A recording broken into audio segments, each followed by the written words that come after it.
ನಮಸ್ಕಾರ ಎಲ್ರಿಗೂ. ನಟ ದರ್ಶನ್, ಪವಿತ್ರ ಗೌಡ ಮತ್ತು ಇತರ ಆರೋಪಿಗಳನ್ನು ಒಳಗೊಂಡಂಥ ರೇಣುಕಾಸ್ವಾಮಿ ಕೊಲೆ ಪ್ರಕರಣದ ವಿಚಾರವಾಗಿ ನ್ಯಾಯಾಲಯವು ಒಂದು ಮಹತ್ವದ ಆದೇಶವನ್ನು ಹೊರಡಿಸಿದೆ. ಅದೇನಪ್ಪ ಅಂತಂದರೆ, ಕೆಲವು ದಿನಗಳ ಹಿಂದೆ ಸುಪ್ರೀಂ ಕೋರ್ಟ್ ಹೇಳಿತ್ತು, ಈ ಪ್ರಕರಣದ ಒಂದು ವಿಚಾರಣೆ ನಿಧಾನಗತಿಯಲ್ಲಿ ನಡೀತಾ ಇತ್ತು, ಸ್ವಲ್ಪ ಇದಕ್ಕೆ ವೇಗವನ್ನು ಕೊಡಬೇಕು, ಬೇಗ ಕನ್ಕ್ಲೂಡ್ ಮಾಡಬೇಕು ಅಂತ ಹೇಳಿತ್ತು. ಇದೇ ವಿಚಾರವಾಗಿ ನಿನ್ನೆ ಒಂದು ಸೆಷನ್ ಕೋರ್ಟ್ನಲ್ಲಿ ನಡೆದಂಥ ಒಂದು ವಿಚಾರಣೆಯಲ್ಲಿ ಸರ್ಕಾರದ ಪರವಾಗಿ ವಕೀಲರು ನ್ಯಾಯವನ್ನು ಮಂಡಿಸ್ತಾರೆ.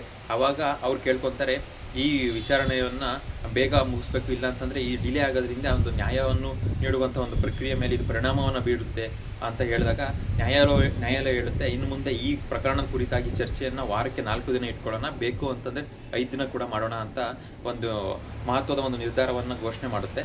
ಬಟ್ ನೆನ್ನೆ ಏನು ಅಂತಂದರೆ, ಒಂದು ಬೇಲ್ ಪರವಾಗಿ ಯಾವುದೇ ಒಂದು ಮಾತುಕತೆ ನಡೆದಿಲ್ಲ. ಓನ್ಲಿ ವಿಚಾರಣೆಯನ್ನು ಜಾಸ್ತಿ ಮಾಡಬೇಕು, ಬೇಗ ಮುಗಿಸ್ಬೇಕು ಅಂತ ಒಂದು ವಾದವನ್ನು ಮಂಡಿಸಿದಾಗ ಅದಕ್ಕೆ ಒಪ್ಕೊಂತಾರೆ.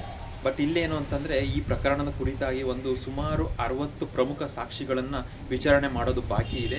ಮತ್ತು ಈ ಒಂದು ನಿರ್ಧಾರ ಏನು ಬಂದಿದೆ, ವಾರಕ್ಕೆ 4 ದಿನ ಒಂದು ಪ್ರಕರಣ ಚರ್ಚೆ ಮಾಡೋಣ ಅಂತ.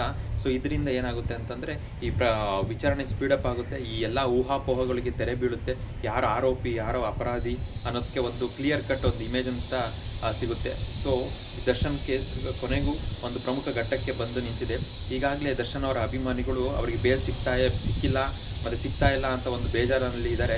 ಸೊ ಈ ಒಂದು ಏನಂತ ಆದೇಶ ಏನಿದೆ, ಅವರಿಗೆ ಒಂದು ಸಿಹಿ ಸುದ್ದಿನ ಇಲ್ಲ, ಅದು ಅವ್ರಿಗೆ ಒಂದು ತೊಂದರೆ ಆಗುತ್ತಾ ಗೊತ್ತಿಲ್ಲ ನಮಗೆ. ಸೊ ಈಗ ಅವ್ರಿಗೆ ಒಂದು ಕ್ಲಿಯರ್ ಕಟ್ಟಾಗಿ ಏನು ಯಾರು ಆರೋಪಿ ಅಪರಾಧಿ ಅಂತ ಗೊತ್ತಾಗುತ್ತೆ. ಸೊ ಇದು ದರ್ಶನ್ ಅವ್ರಿಗೆ ಅಡ್ವಾಂಟೇಜಾ ಡಿಸ್ಅಡ್ವಾಂಟೇಜ್ ಅಂತ ಗೊತ್ತಾಗ್ತಿಲ್ಲ. ಸೊ ನಿಮ್ಗೇನು ಅನಿಸುತ್ತೆ ಕಮೆಂಟ್ ಮಾಡಿ. ಇದಾಗಿತ್ತು ಇವತ್ತಿನ ವಿಡಿಯೋ. ಈ ವಿಡಿಯೋ ಇಷ್ಟ ಆದರೆ ದಯವಿಟ್ಟು ನಮ್ಮ ಚಾನಲ್ನ ಲೈಕ್ ಮಾಡಿ, ಕಮೆಂಟ್ ಮಾಡಿ, ಸಬ್ಸ್ಕ್ರೈಬ್ ಮಾಡಿ. ಮತ್ತೆ ಮುಂದಿನ ವಿಡಿಯೋದಲ್ಲಿ ಸಿಗ್ತೀನಿ. ಅಲ್ಲಿವರೆಗೂ love you all, take care, bye bye.